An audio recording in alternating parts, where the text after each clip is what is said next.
5M TV Sénégal. mbokk yi siifur 5M TV Sénégal dal leen ak jàmm.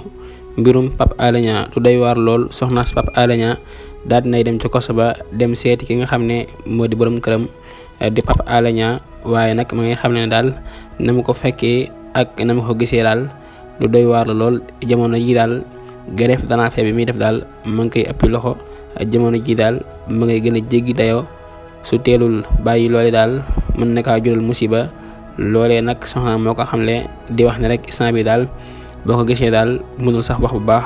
parce que nag lekkul naanul loolee daal nekk na loo xam ne daal mu ngi koy jooytu jamono ji di wax ne daal jamono ji ay mbiram ma ngay jéggi dayoo moom Pape Alé Niang ginnaaw bi nga xamee ne rek daan nañ koy téye daal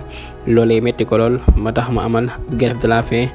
daal koy commencé nag nekk vendredi bi ñu génn waaye nag jamono ji daal loolee ma ngay ëppi loxo jamono ji daal Pape Alé Niang nanguwul lekk nanguwul naan mu nekk mbir mu doy waar. ñi wax ci leneen ñeel mbirum Amy Ndiaye ñii bi mi nga xam ne yëkkati woon na ay kàddu jëmale ko ci sëriñ si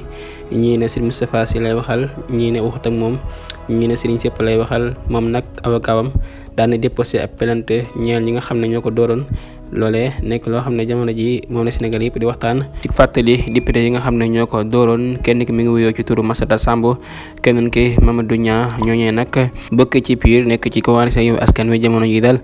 procureur de la République daan joxe ab dogal pour ñu teg leen loxo ñoom ñaar ñoo ñi nga xam ne daal ñoo dóor ki nga xam ne mooy di Amy Ndiaye ñibi mu nekk loo xam ne nag